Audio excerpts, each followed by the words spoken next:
I'm now at 1,500 miles on the C8 and have been riding it aggressively on the streets and downstairs for the last few months, and it's already legendary. As the successor to the non-suspension Begode Nicola, this wheel started a new era of novel-looking wheels. It has a beautiful, wide, and heavy-set look that sits on the wheel nicely like a lowered sports car. At night, it transforms into a rotating light just like the movie Tron. The speed-matching rotating lights, bouncing off the reflection of the surface of the pavement, is pretty nice, and it looks even cooler when it's dark and wet. As the replacement to the aging T4 that endured 7,000 miles of abuse, it was nice to be on something with plush suspension.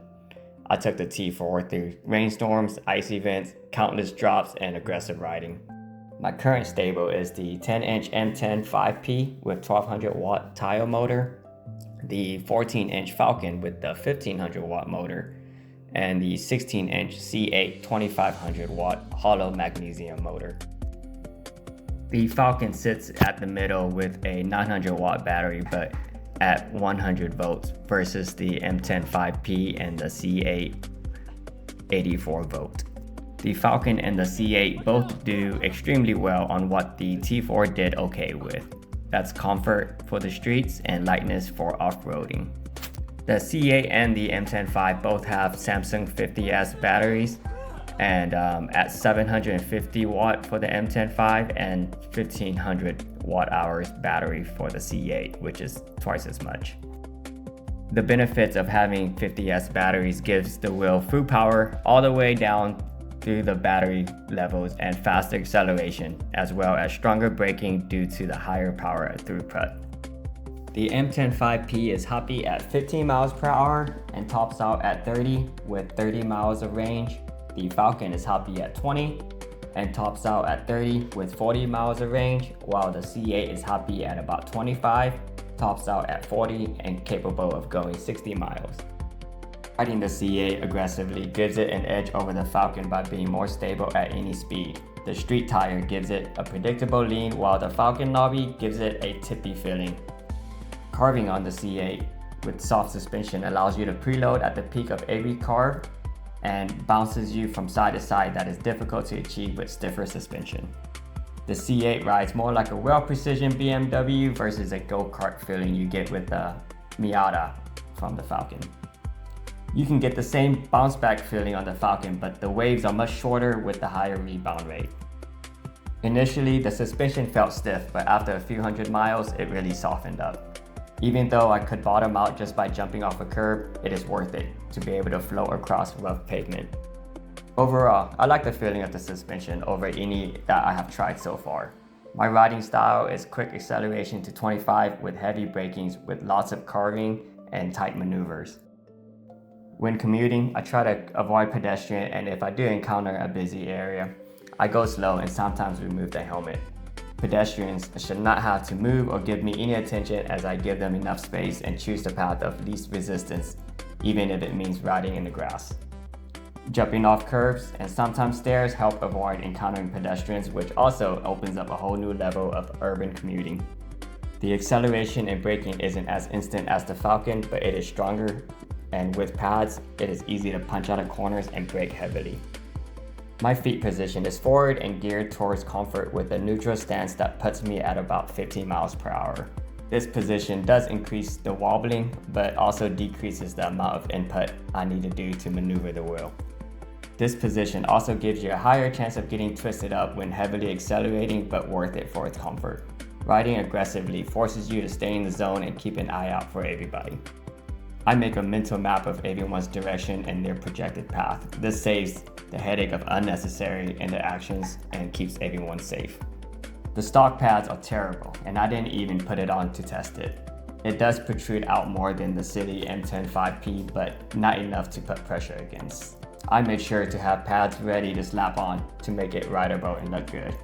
Shout out to my friend Lance for giving me free pads. Without the pads, the wheel looks naked and weak. Anybody who tests wheels without proper pads is not properly testing the wheel's ability. When I saw Tep ride around on the M10 5P with pads, I got hooked on that simple and stealthy look. The Begode pedals are the best with its large shape and grippy studs. My foot is positioned forward and outward, which fits perfectly on the Begode pedals. Paired with Nike Jordan's High Air Force Ones, it gives you confidence taking on any terrains or jumps.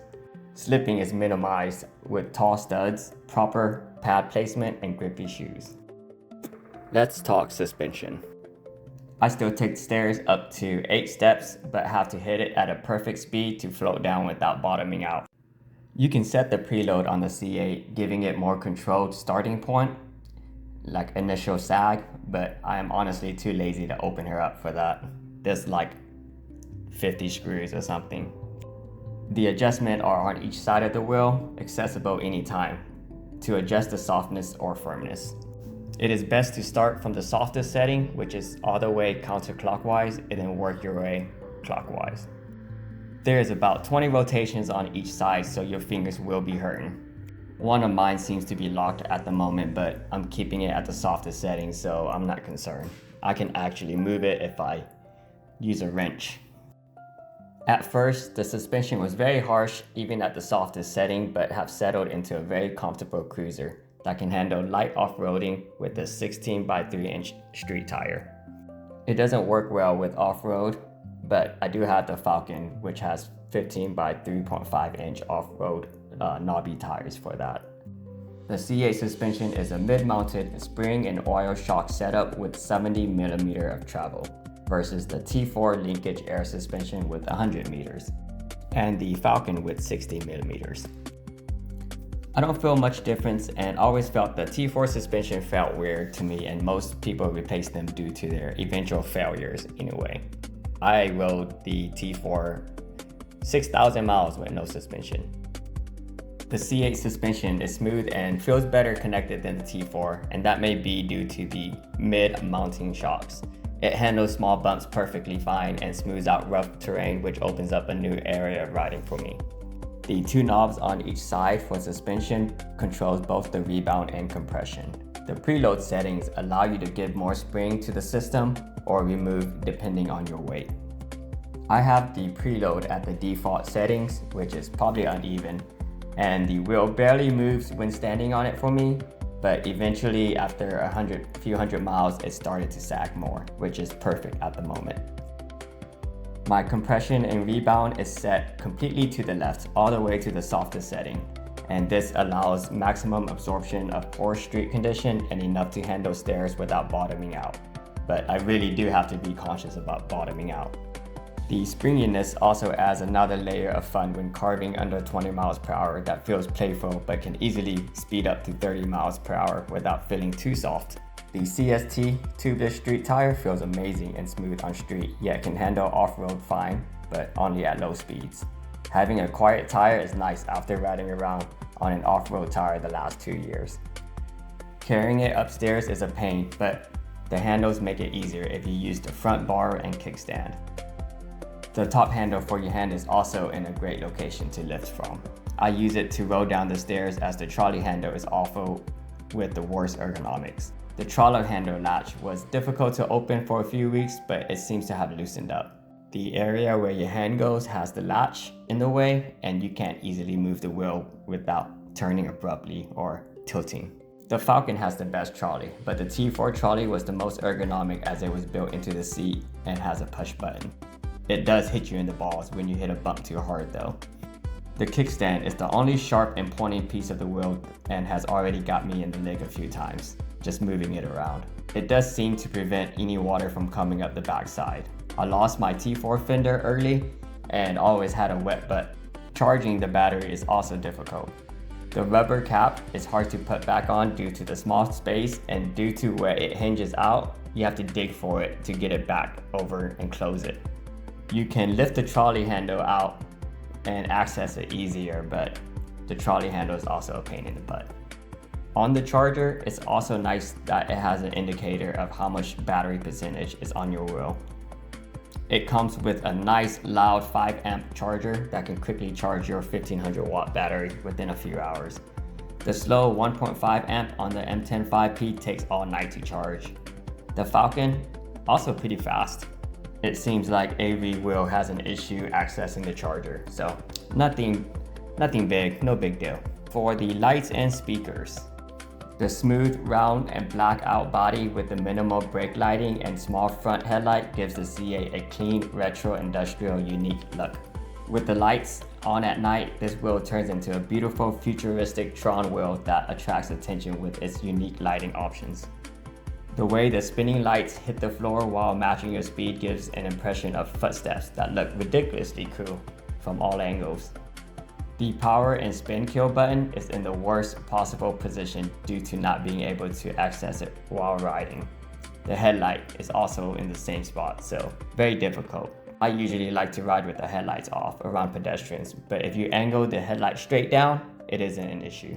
Changing the shell lights also require getting off the wheel and pressing the buttons. You can use the app, but I usually have a camera in my hand and it's not comfortable to use the app every time you want to turn on and off the headlights while riding.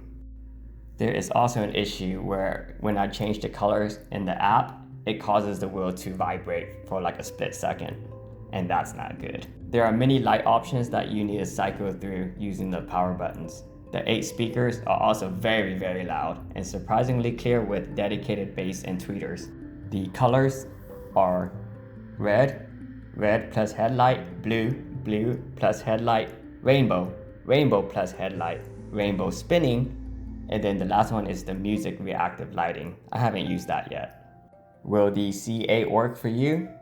It's an extremely stable street riding wheel with plush suspension, great carving, and some cool preload bouncing you can do, with awesome Tron lighting that makes night rides incredible. Where it falls short, trolley handle sucks. The ergonomics are terrible. The charging port cover sucks, but I can handle it as long as it is IP67 as it says. Suspension initially feels harsh until you break it in. You'll want this if you like to have a stable mid-size street cruiser with strong power, long range, and fun carving characteristics. You don't want this if this is too much lights for you and needs serious off-road performance.